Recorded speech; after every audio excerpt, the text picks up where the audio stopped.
New é um anagrama de One, que em inglês quer dizer o um, ou o único. Isso não é à toa. Aliás, nada nesse filme é à toa. Ele é envolvido por diversas referências cristãs, não só no primeiro filme, mas em toda a saga. E isso não é coincidência. Mas quais referências cristãs um filme de cyberpunk de 1999, cheio de ação, efeitos visuais e slow motion pode ter? É isso que vamos descobrir nesse vídeo. Mas antes, sejam todos bem-vindos ao Fé e Sétima Arte. Meu nome é Everton e por aqui analiso filmes e séries com um olhar cristão. O intuito é fazer você construir um senso crítico sobre aquilo que você assiste. Se você gosta desse tipo de conteúdo, já deixa o like, se inscreve no canal e me conta aqui embaixo qual o seu filme preferido para eu poder analisar aqui. Vamos lá? Neo é o Messias. Morpheus o procura e acredita fielmente que ele é o escolhido para liderar o povo e vencer a guerra contra as máquinas. A missão dele é de salvar o mundo virtual e o mundo real, resgatando assim as pessoas que estão perdidas dentro da Matrix. O nome de Neo é Thomas Anderson. Thomas é uma variação do nome Tomé, que faz referência à descrença e ao ceticismo, mas que após prova se torna um crente fiel. No início, Thomas é assim, cético, descrente, desconfiado, mas após morrer e ressuscitar, ele se transforma. E ele vira o Neo, The One, o escolhido. Já o nome Anderson, traduzido do grego, significa Filho do Homem, título que o próprio Jesus utilizou diversas vezes nas Escrituras, demonstrando a sua natureza divina. E falando agora sobre o Morpheus, ele é o arquétipo perfeito de João Batista. Fiel, temente, pregador, foi profetizado que ele encontraria o escolhido. Ele prepara todo o caminho para a chegada de Neo, com estratégia, ensino e aprendizado. Além do mais, ele tem total fé de que Neo é o Messias. E quanto a Trinity? Acredito que o nome já entregue tudo. Para algumas vertentes do cristianismo, existe a Trindade, que seria a plena harmonia entre o Pai, o Filho e o Espírito Santo. Ela atua como um intermediador entre a Matrix e o mundo real. No começo, apenas para libertar Neo de lá, mas após isso, se torna motivadora e ajudadora dele, como Jesus mesmo se referiu ao Espírito Santo. Lembremos-nos também de que foi ela quem ressuscitou Neo no final do primeiro filme, assim como o Espírito Santo ressuscitou Jesus após o primeiro dia. E, se o Espírito daquele que ressuscitou Jesus dentre os mortos habita em vocês, aquele que ressuscitou a Cristo dentre os mortos também dará vida a seus corpos mortais, por meio do seu Espírito, que habita em vocês. Ainda sobre ela, Trinity, outro paralelo que ela faz é com Lázaro. É descrito que Jesus tinha um amor muito forte por Lázaro, e quando ele recebe a notícia de que Lázaro estava morto, fica muito triste. Mas após ir até o sepulcro de Lázaro, ele o ressuscita.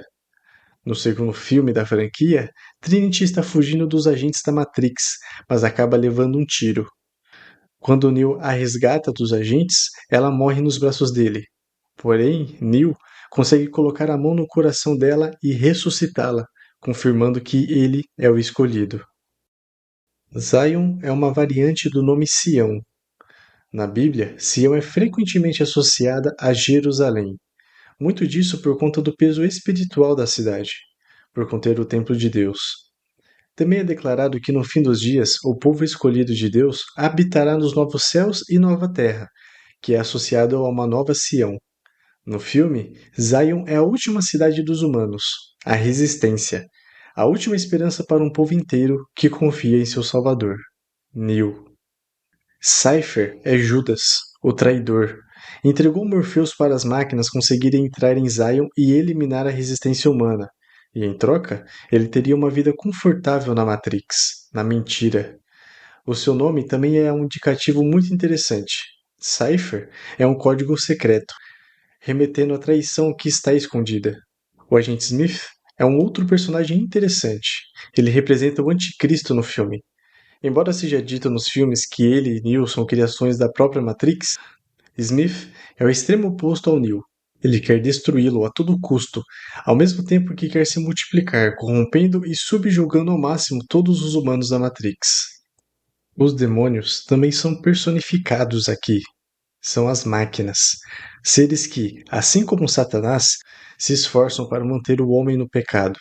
sendo escravizado e conduzido para uma vida sem futuro, levando as pessoas a amarem cada vez mais ao mundo do que a Deus, e a seguirem as mentiras que aprisionam ao invés da verdade, que liberta.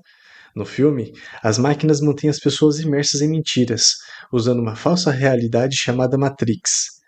Através dela, usam o corpo das pessoas como baterias para sustentar a vida dessas máquinas. As pessoas ali, dentro de bolsas de gel, são escravizadas, mas não percebem.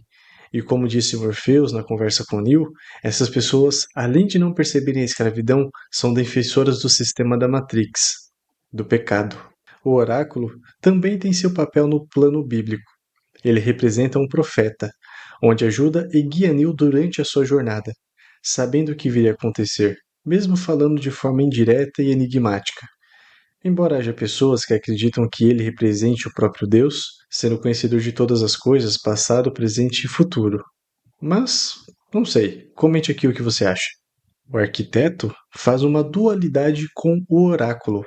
Enquanto o oráculo é alguém sempre presente e disposto a ajudar Neo e Morpheus, o arquiteto é apresentado como alguém movido apenas pela razão, frio, sem emoção alguma.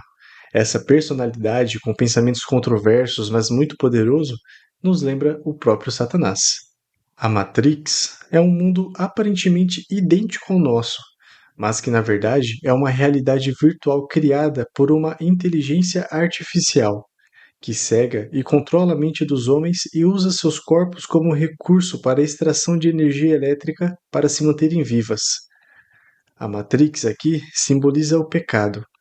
É o artifício usado pelos demônios para enganar os homens e os manterem presos e escravizados, fazendo muitos deles defenderem com a própria vida essa vida de escravidão, atacando fortemente qualquer pessoa que critique ou que vá contra o sistema.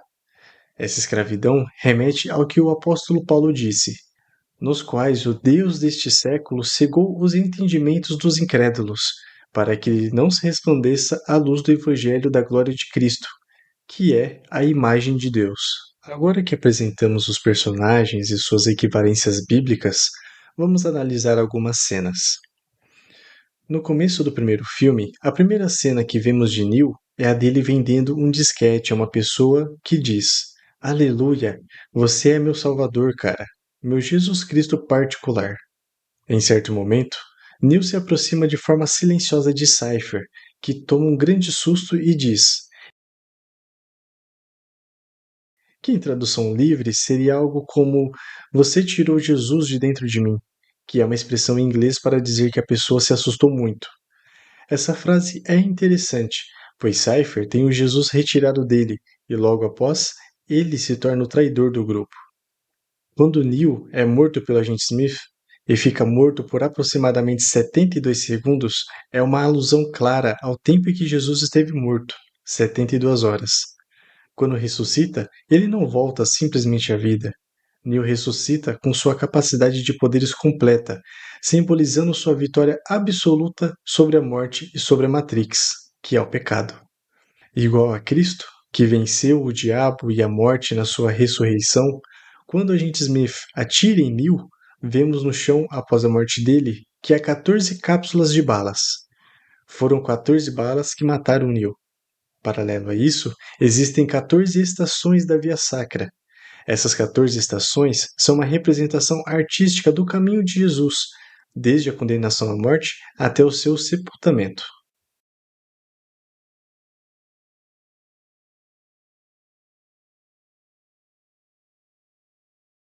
No segundo filme, Neo encontra o arquiteto. Neo precisa escolher entre duas portas. A primeira salva a Trinity e, consequentemente, toda a humanidade. E a segunda reinicia a Matrix e as máquinas perdem a guerra. Essa cena reflete o estado de livre-arbítrio que o personagem tem, fazendo alusão à criação de Deus, que desde o início fez o homem com o poder de tomar as próprias decisões, porém, arcando com as suas consequências. Nabucodonosor é o nome da nave de Morpheus. Seus tripulantes são uma espécie de exilados, pois estão à espera de um libertador. E enquanto isso não acontece, eles não retornarão para Zion.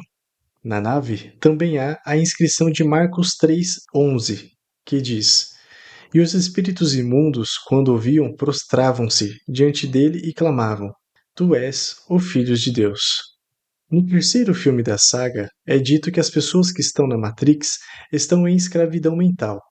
Paralelo a isso, a Bíblia afirma que os homens são escravos de seus próprios pecados.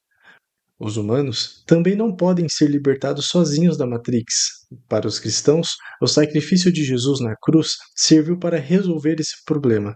Através do seu sacrifício, os homens podem ser libertos de seu próprio pecado. Neo também faz isso. Quando ele se sacrifica, as máquinas perdem seu domínio sobre os homens. E agora, a humanidade pode se libertar das amarras da escravidão das máquinas. E por último, é dito pelo agente Smith, no primeiro filme, que a primeira versão da Matrix foi desenvolvida como um grande paraíso, perfeito, onde as pessoas poderiam viver em paz e harmonia.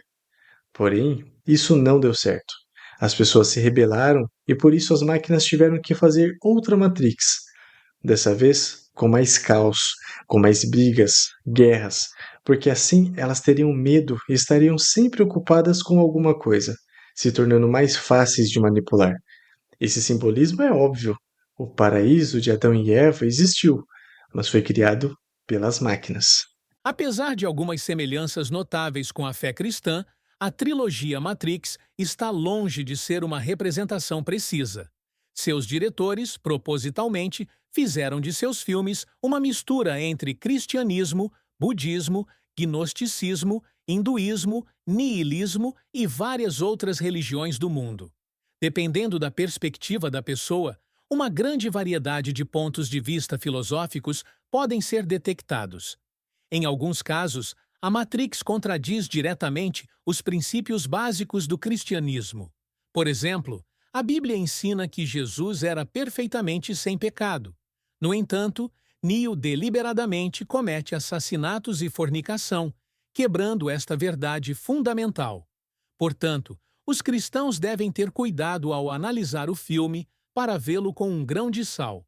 Mesmo assim, Matrix tem o potencial de ser um ensinamento poderoso e ferramenta de testemunho tanto para clérigos quanto leigos que desejam declarar o Evangelho de Jesus Cristo.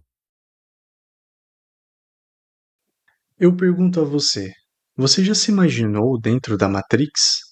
Você acha que tudo aquilo em que você acredita é realmente verdade?